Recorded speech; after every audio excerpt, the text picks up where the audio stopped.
আগের দিন যেখানে শেষ করেছিলাম সেইখান থেকে যদি শুরু করি, ইনসার্টের এখানে ওয়ার্ড আর্ট এখান থেকে আজকে শুরু হবে।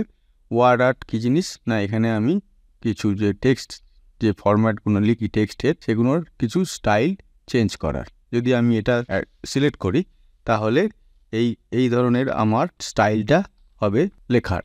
যদি আমি এটা চেঞ্জ করতে চাই তাহলে চেঞ্জ করতে পারবো। এখানে আরও অনেক ফরম্যাট আছে, মনে করা যাক এটা এই ধরনের।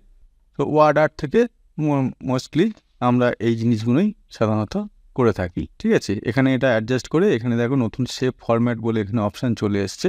সেই একই জিনিস আমরা নানান রকম এখানে স্টাইল এখান থেকে আবার এখানে এই যে বাইরের আউটলাইনটা বিভিন্ন জিনিস এখানে সেভ, এখান থেকে সেই একই জিনিস এগুলো যেগুলো আগে করেছি, bring forward, send backward, selection pen, alignment, rotate. ঠিক আছে, এই বিভিন্ন জিনিসগুলো আমরা এখান থেকে করে নিতে পারি। তাহলে ইনসার্টে যাব, ওয়ার্ড আর্ট থেকে এটা সিলেকশন যেই মুহূর্তে করব সেই মুহূর্তে যে শেপ ফরম্যাট এই অপশানটা চলে আসবে। এটা কিন্তু এখন নেই, এই যে এখানে বাইরে ক্লিক করেছি এই অপশানটা নেই।